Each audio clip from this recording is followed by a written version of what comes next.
Whew. Hey, what's up everyone? Welcome to Target Focused Life. My name's Steve, and did you know that Benelli actually has a shotgun, semi-auto shotgun, that's less than $1,300 MSRP? It is the Benelli Montefeltro. Today we're going to take a detailed and in-depth look to see if this is your next shotgun. Ready? Let's go!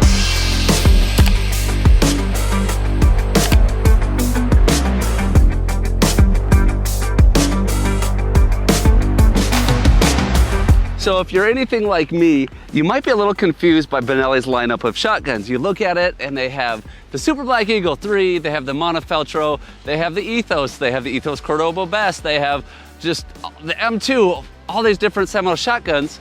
What is the difference? We're not gonna get deep into that today. I will make a video down the line, but I'm reviewing a lot of the Benelli semi-autos to get a good feel of what the difference actually is. This is the Montefeltro, MSRP of $12.99.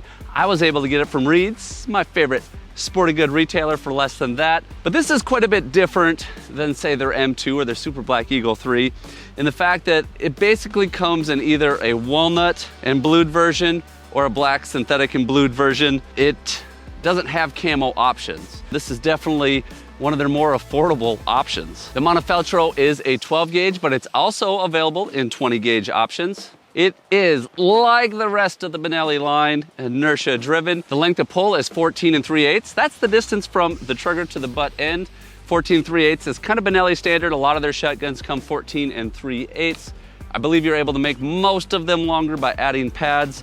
Shim kits are available on this gun, but do not come with this gun to the best of my understanding. Drop at comb is 1.5 inches, drop at heel is 2 1/4, so you have 3/4 inch drop across the comb. This shotgun comes with 3 chokes, your standard improved cylinder mod in full. I've already added a Carlson's choke on top of this one because I need the smoke clays because we're doing this video and film ain't cheap, man. The gun I have here is a 28-inch barrel, 26 and 24 options are available as well. There's several other variations, left-handed models, compact, different size barrels, and then whether we go with the walnut or the black synthetic. One of the things I like to take a look at with specs is the trigger. Let's just feel it out. It doesn't feel too bad. A little pre-travel. It doesn't feel super heavy though. A little spongy, but not bad. It feels pretty decent. Let's put it on the trigger scale. It's gotta be under 6 pounds. It's got, oh yeah, I knew it. 5 pounds, 5.5 ounces. 5 pounds, 7.8 ounces. Yeah, those are pretty consistent. So we're right around 5.6 pounds, 5.7 pounds in that area, which I'm okay with. I'm okay with, and I think when it comes to speed shooting, that's gonna help me shoot this a whole lot more efficiently than I shot the M2, which had a trigger over 6 pounds. Let's take a look at the ergonomics of this shotgun. It's the look, the feel, the function. Right off the bat, it does feel different than some of their other shotguns. That's one thing I've noticed among the different Benelli shotguns is usually their forearms are all different. The M2 is different than the Super Black Eagle 3, which is different than the Montefeltro, which is different than the Ethos. This one is pretty straight. There is a contour on top, but otherwise it's pretty straight. Checkering is decent. It feels okay in the hands. I like a little contour to get my hand around. It's a medium-sized grip. I like them a little narrower. It feels a little rear heavy. Mounts okay. I come up a little high on this gun.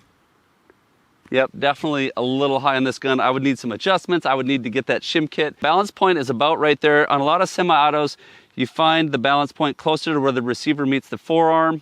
If you do that, you're gonna see it's gonna tip back. For me, that causes a little bit of whipping, fast barrel movement.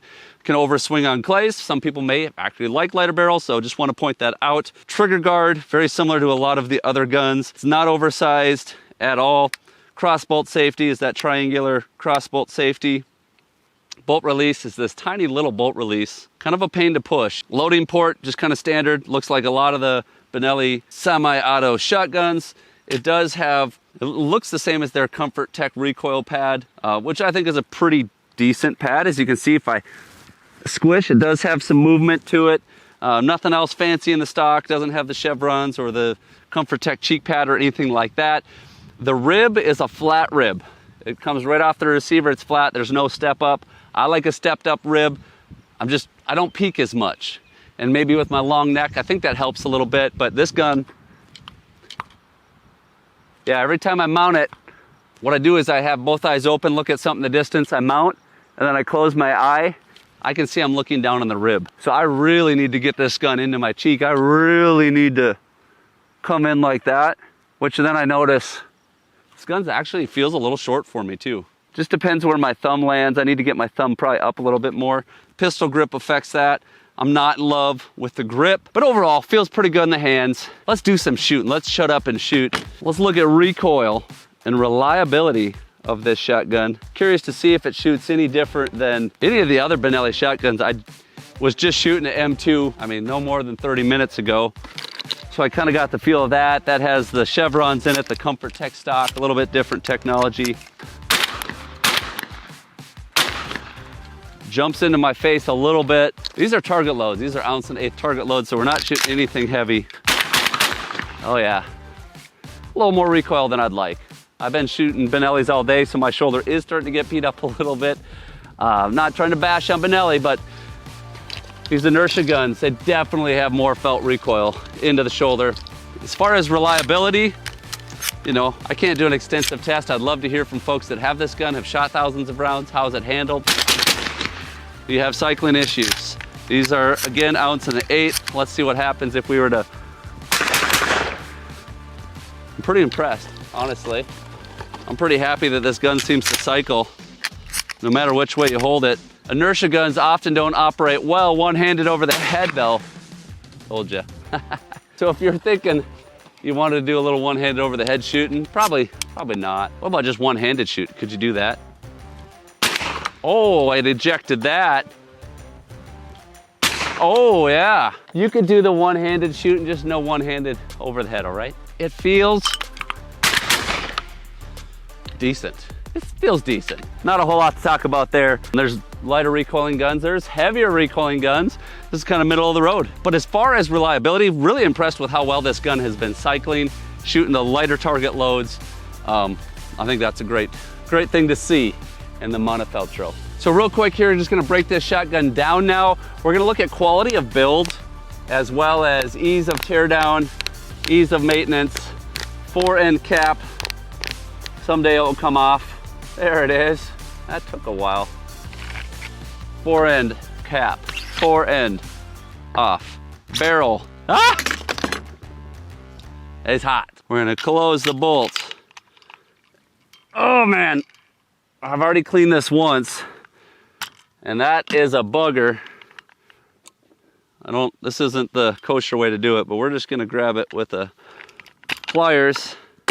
Pro tip, the bolt, nice and simple, same bolt as a lot of Benelli shotguns.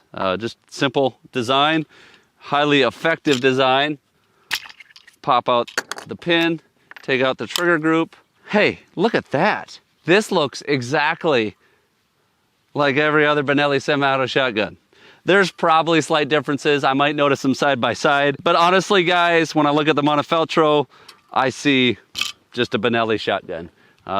Very similar look as the M2, which I just had apart a minute ago. Very similar look as the Super Black Eagle 3. Put it in the comments down below. Would you like to see me make a video kind of actually doing a side-by-side comparison of all these different guns? And then maybe I would even choose, if I could only have one, which one would I choose? I think it'd be fun because honestly, I don't know. If I could only have one Benelli, which one would I choose? I don't know, but I think I could figure it out. I always love shooting guns side by side because I really feel that I just get a really good feel for a gun that I wouldn't have that true comparison if they weren't side by side shooting. That barrel is still hot. One thing I love about the Benellis, I didn't talk much about quality of build, but you know, Benellis are known to be pretty good quality. I don't think this Montefeltro is any different. Runs on that proven inertia system.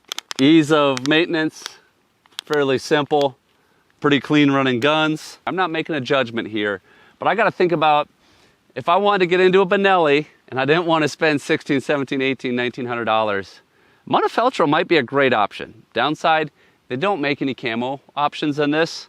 So I'd either have to go wood or black synthetic, which I don't mind the black synthetic. I'd probably bring it down to Deadeye Graphics, good friends of mine, and get it all purdied up, made looking fancy. The other downside I don't love about this gun is it doesn't have a stepped up or a raised rib. That's just something I prefer. Otherwise, seems to shoot just as well as any of the other Benellis.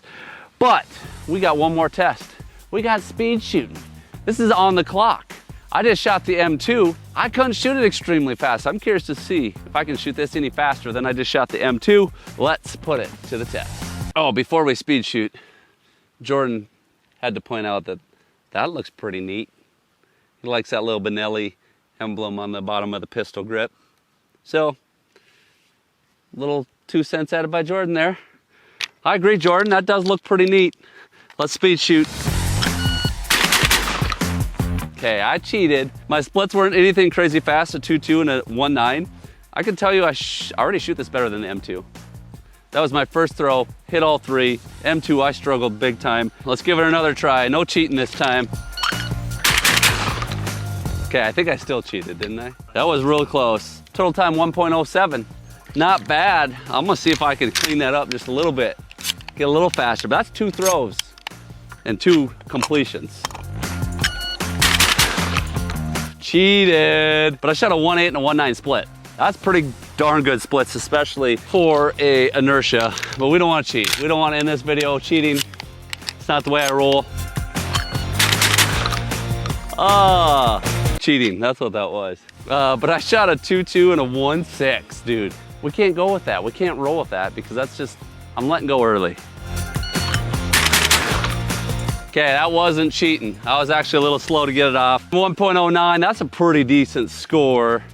Not my fastest. A 0.72 in the throw, that's pretty darn good. A 0.20 and a 0.17 split. My success rate on this, I mean, we didn't show everything on video, but almost every time I threw, I got all 3. And I did it relatively fast. Most of the time, turns out I was cheating. I was throwing early. But compare this to like the M2 and even the Super Black Eagle 3, I was able to shoot this a lot better, which is really interesting. I'm not saying that if I could only have one Benelli, I'd take this one. That's a video coming up. I'm gonna have to make it because I'm curious. I need to know now. Which one would I choose? But looking at the Montefeltro, a lot of things to like, a lower price point. If you're okay with wood or black synthetic, you get a lot of the great Benelli features without the higher price tag. So take that into account, take it for what it's worth. Hope you enjoyed this video. Thanks so much for watching. Remember, whether you're in the field or in life, you're only gonna hit those shots you're laser focused on. So live target focused. See ya.